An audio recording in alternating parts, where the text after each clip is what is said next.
Yes, sir. Make it fair. Yes, he did.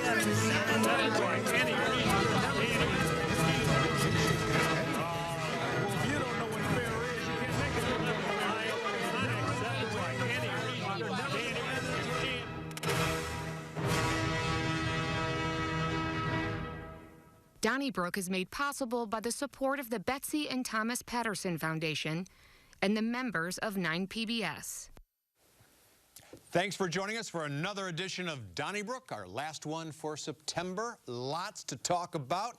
But first, let's meet the panelists, starting with Wendy Wiese from the Big 550 KTRS, Bill McClellan from the St. Louis Post-Dispatch, Riverfront Times founder Ray Hartmann from Substack, and from the St. Louis American, Alvin Reid, with whom we will begin the proceedings. Alvin, I think Shalonda Webb and State Senator Angela Mosley thought they were on Donnybrook this past week at a press conference for the demolition of the Jamestown Mall. Of course, Shalonda Webb is the chair of the St. Louis County Council, and she got up to the microphone and said, "It's good to be here. We're tearing down this structure, 1 million square feet, 145 acres, put up in 1973 because it's been a problem for the community." She started blaming the senator who was there for not doing anything when it came to this community project.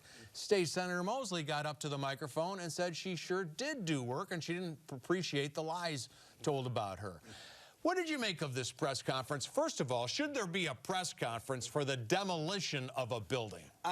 First of all, sad. Just the behavior of those two in that situation is nothing but sad, and it's just a statement about politics at this time. But why they chose to go down that path right then, I'll have no idea. But it's just, you know, the whole clown show. God, I just going to make a bigger spectacle of myself than the next person. That might help me in the next election or with my constituents. It's just sad. Now, Jamestown Mall used to be a really big deal, okay, and been closed 20 years. Maybe you know, I don't know why the county executive is there and all kind of people are there. I don't know why you go that far. Maybe the day they're gonna, you know, start knocking stuff down. Maybe say this is the official first crane, you know, swipe, or you know, like they were gonna, you know, how people show up for implosions. I mean, you say like, okay, it's going down, yeah. But I mean, I think the bigger story is the behavior of our two elected officials, one elected and one passed. It makes us look small time, and it's like a turf war. And you understand how people are going to rub each other the wrong way. I do think that we have a long, rich history here of ribbon cuttings. This is, to me, the same thing, only in reverse. And I think it's worthy of a press conference. And you know, we're looking to the future. And I will shock everybody on the panel tonight by saying that the Citizen of the Day award should go to Sam Page. He was the one that got up and made peace, made kind of like a joke about making an omelet. You have to break a few eggs. He effectively diffused that situation, and it sounds like he sort of saved the day for everybody. So congratulations, Mr. County Executive. Yeah, it's sort of a sign of the times.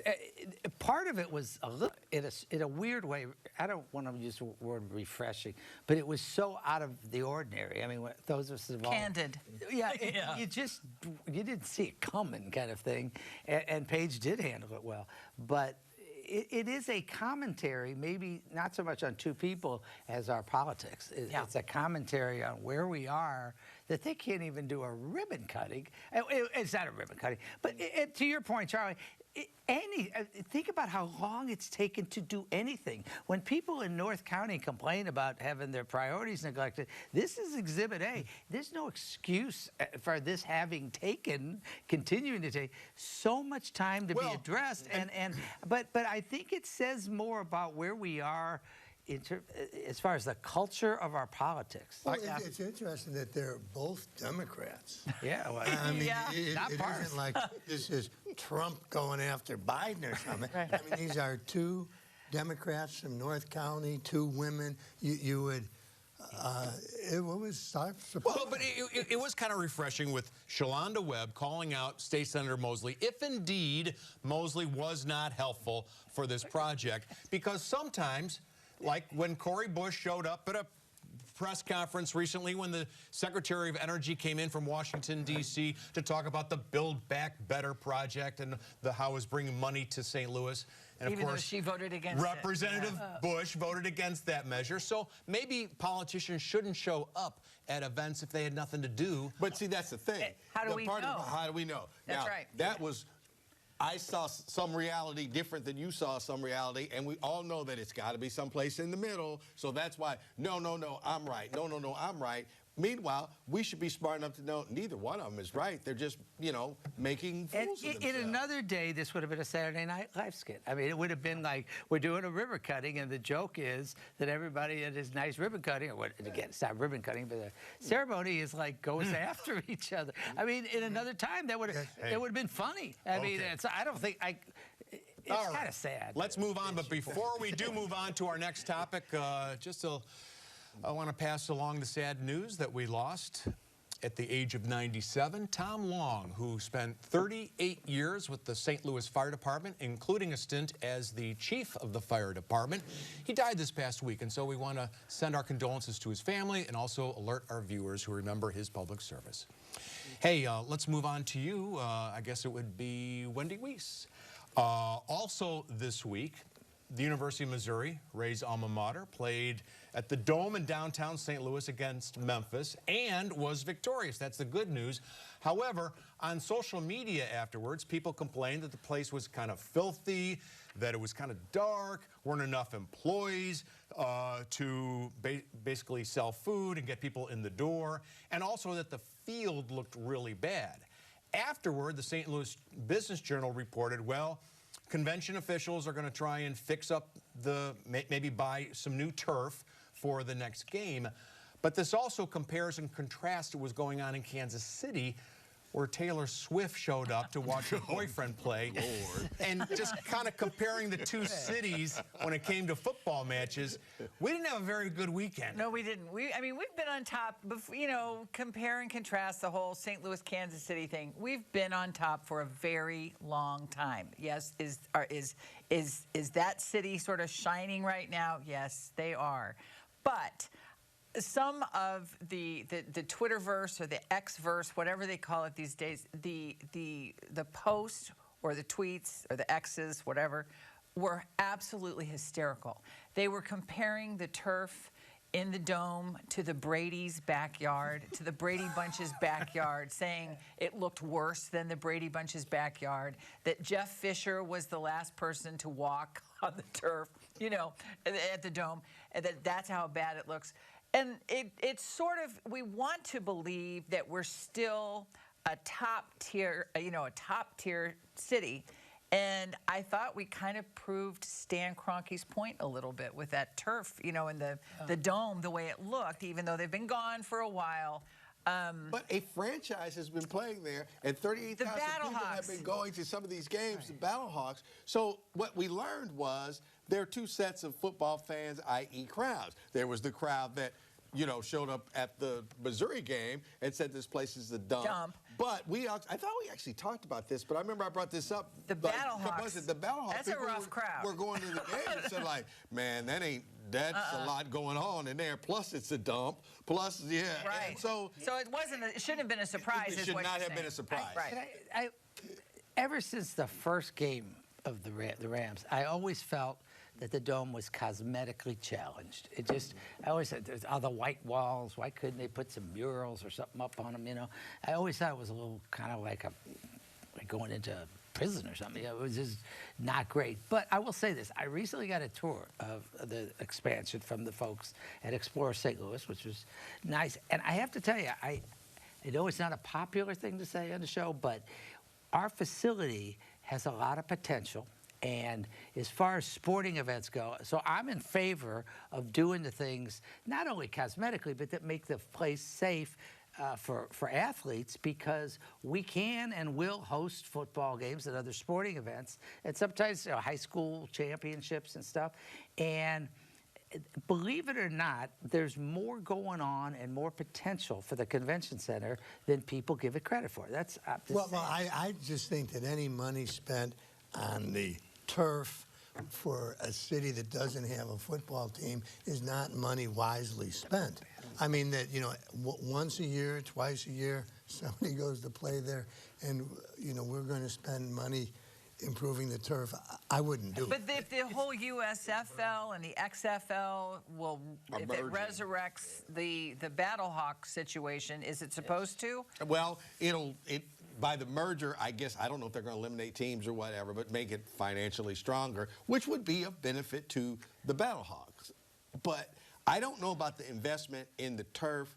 I think that needs to be somebody's private investment. I agree. Now, that's all I'm saying. Now, Yeah, do not take that out of the Let's not Rams take that out of any Rams money. settlement or out of any funds that are going to the renovation of the convention center. Let's just find the money to do that. I mean, then that way the field is taken care of. But now, what happens to the cosmetics? Yeah, cosmetics. Yeah. I don't know, but yes, the field. Somebody purchased the field. Hey, Bill McClellan, I want to ask you about short-term rentals, which is just kind of a nice way of talking about Airbnb, where people, instead of going to a hotel, they spend 2, 3, 4 nights, maybe just one night inside someone's condo in downtown St. Louis. But the problem is mayhem has resulted, including gunfire and pot smoking and loud people and too many youngsters crowding into apartments, and the neighbors downtown don't care for it. So now they're crafting a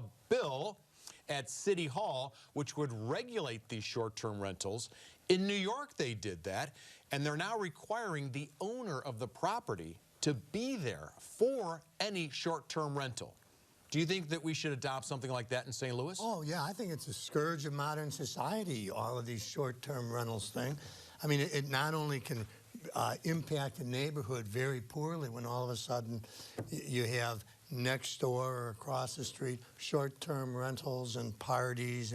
It's not a good thing, and it hurts anything that hurts people who are trying to buy their first home. You know, when you have investors coming in and buying places and going, I'm going to use this for a short-term rental, it's just a terrible idea. It's bad for hotels.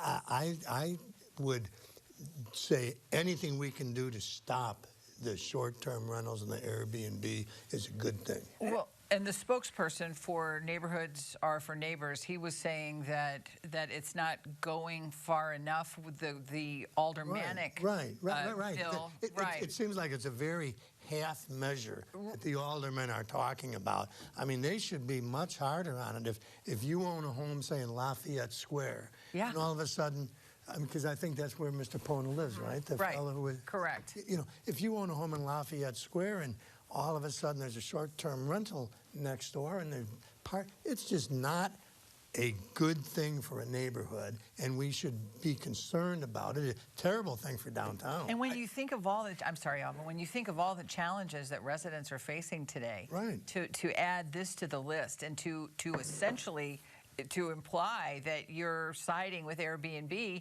because they're the Neighborhoods Are for Neighbors Association, Mr. Pona, they want Airbnb to be held more accountable. And I thought they were a pretty stealth organization. I don't go quite as far as my fellow founder on the sharing economy, because that's part of what this is. But I couldn't agree with you more as to downtown specifically, which I think there are places that, you know, the Airbnbs are going to exist. What about Soulard, Lafayette Square? Yeah, like everybody else gets them, but not downtown. Well, no, I'm saying I don't think Airbnbs should be outlawed, but I do think that in the downtown area, the larger issue here downtown, first, I do agree that it's not the place for them because of not only the hotel industry, but we're trying. But the neighborhoods aren't either, right? I get it, but I'm saying there's probably places, I just think, focusing on downtown, the problem is the residents continually have at least the perception, and I hear it a lot, that neither the city government and that includes the Board of Aldermen, are willing to listen to them, that they're just not viewed with respect. And we can talk about giving up on downtown all we want.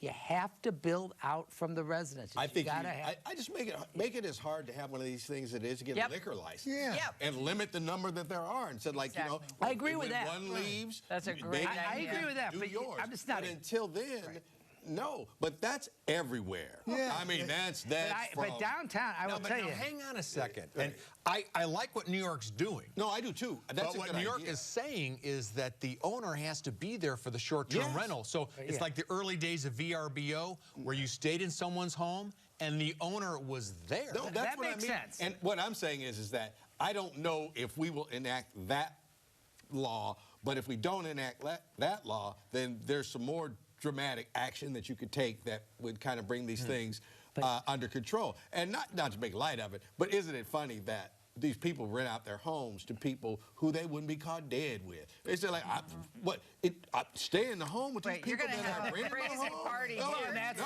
the A lot of it's just investors, Yeah. That's buying true, these too. properties, not to live in, but, hey, it's a property, so that's a good investment, and I'll be making money off these. And so Awful. if I was No, named a 10% owner of some mega development corporation and they needed an owner to be at the party house, I could get paid to just hang at the party house. Hey! Hey, Ray Hartmann, I want to ask you about also downtown and throughout the city of St. Louis, there's a proposal for a homeless Bill of Rights. And I think this is being championed by the president of the Board of Aldermen, not necessarily supported by the mayor. It would say that if you're homeless before you get moved off that public property, they've got to find some place for you to stay, some shelter, some bed. You got to get 30 days notice. If you have stuff, possessions, they have to be safely secured. And for those who don't want to go inside to a bed, there has to be some place in the city of St. Louis where you can put up a tent and live outdoors with security, running water, a shower, as well as bathroom facilities. You like this Bill of Rights? Good for Megan Green. I mean, I think, obviously, like all things, the devil's in the details. But these are St. Louisans. We always talk about they are St. Louisans. They're Missourians. They're Americans. And one of the things we don't do as a society is, for so many of them, mental health is an issue. And we could not be doing less to address the causes of mental health. So I would throw that in as part of the solution. There's no easy solutions. We all know that. There's a lot of NIMBY aspects to it. There's a lot of difficulties. But at the end, it should start and end. And I know it's the case before the Supreme Court right now in Missouri on this. It really needs to start and end with the premise that these are us. They're St. Louisans and Missourians and Americans, and they have constitutional rights. And we need to do what we can to address the causes of why so many of them are there, which is mental health. But we also need to just, stop vilifying them. Well, and not criminalizing them. Let me step forward. I've always supported the NIMBY attitude. That if you buy a home somewhere near, next to the homeless shelter, you shouldn't complain about the homeless people. If you buy it next to the airport, you shouldn't complain about the airport. But the government should not be putting things next to your house or in neighborhoods.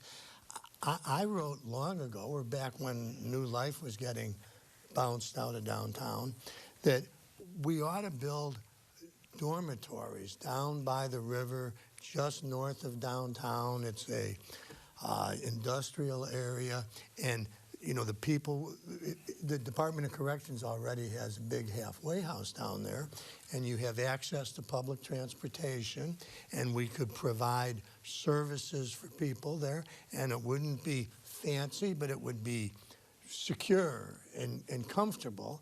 And I just think we ought to do that, just build some things for the homeless people, and anybody who wants to go to a shelter can get a place. All right. So, I mean, I don't want to get put into the villainized and criminalized category. And I have deep empathy for anybody that's homeless, and I understand that they are homeless. But it just seems to me that there's a Bill of Rights for everybody except the people that just get up and go to work every morning and try to raise a family and try to do the right thing. And, at the top, they got everything they need and don't worry everything, you know, and meanwhile in the middle we're just kind of like trying not to get a crazy B&B next door and all that.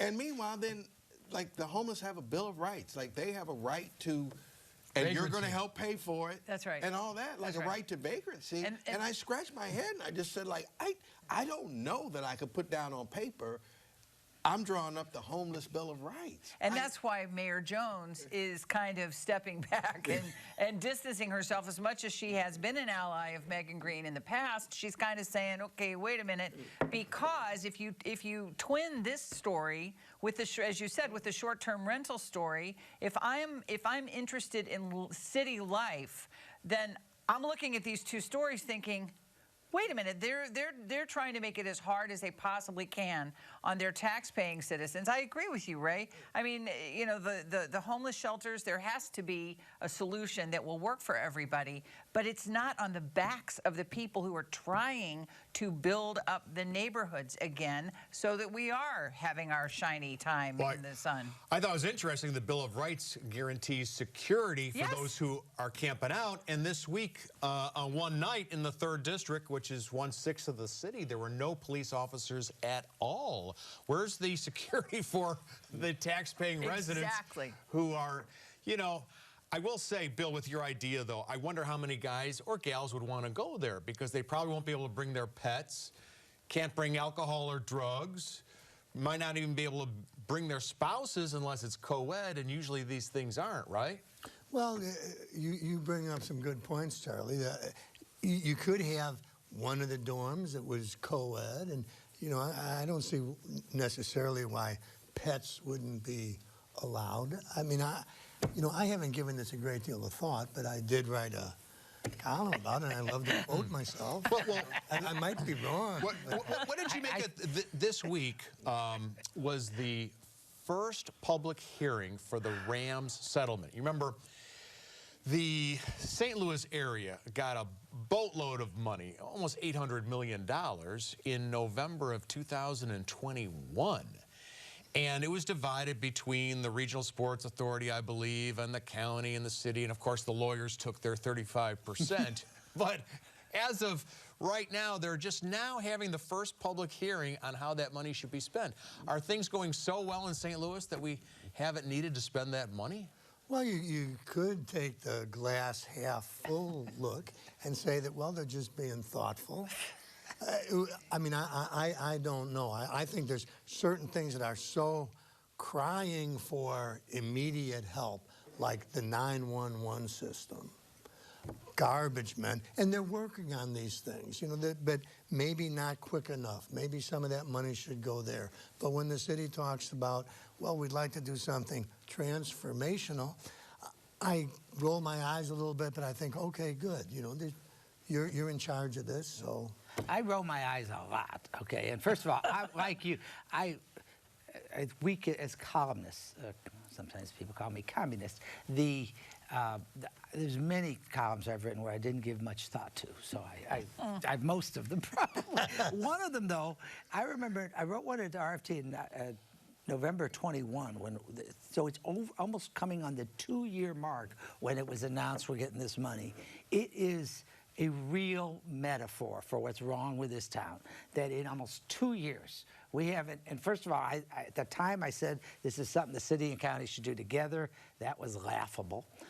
And it's really pathetic. Now, on the positive side, the one person that's like to point out that we tripled our investment.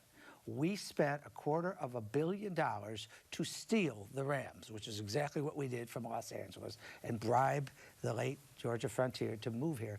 And I like to look at the big picture.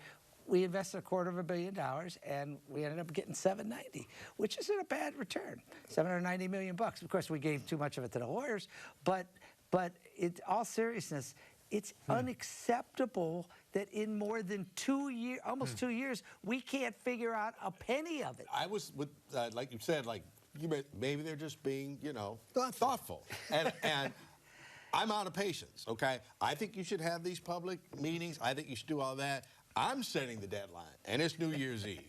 January 1st, 2025. I am now in the off with their heads category. And also, we will point out, I think, because the stadium and the Rams were in the city, people immediately look at the city, but the county hasn't announced what they're doing with their money. It's everybody. The third entity has not announced what they're doing with the money, and I guarantee you the lawyers aren't going to tell us what they're doing with the money. They already know. I bet you they figured out what to do with the money. Exactly. Right. But again, if you run for an office, run the office. Sit down with your to-do list. Have everybody in city government, county, whatever. Checklist 911 gone over. Next, gone over. Then you turn the party favor money over to the public. Okay, I agree. That's how I feel. And I say nothing can get done. I mean, I'll give you an example. In May of 2022, we tragically lost a pedestrian in front of Ted Drew's. And everyone started talking, well, let's put up a crosswalk, maybe a blinking light. Here we are today, and that crosswalk has never been put in. It's a $500,000 project, and I don't know what the delay is. And now there are 24 tents underneath the office of the mayor at City Hall. Now, if she has to go to work every day and then ask people, well, what do you think we should do with money? Do we have any pressing needs? Good grief. She could look out her window and see that. Alvin would be shouldn't talk for Alvin, but you made such a good point about we don't want to give everything to the homeless. I mean, just because they're under the mayor's office. Yeah, and I think that's like, you see how system. moving that is to the mayor, because the mayor's kind of like, oh, homeless rights. Mental health investment. That's what I propose. Thank you for your comments. Don't forget, you can always send us your thoughts. Care of 9PBS 3655 Olive Street, St. Louis, Missouri 63108. We also love those posts on X at hashtag DonnybrookSTL and those emails. You can call the 9 line at 314-512-9094 and listen to us on your favorite podcast source, Apple, Spotify, TuneIn, and Google Play. That's it for this program. Our next one will be in Rocktober. We'll see you then. Have a great week. Donnybrook is made possible by the support of the Betsy and Thomas Patterson Foundation and the members of 9PBS.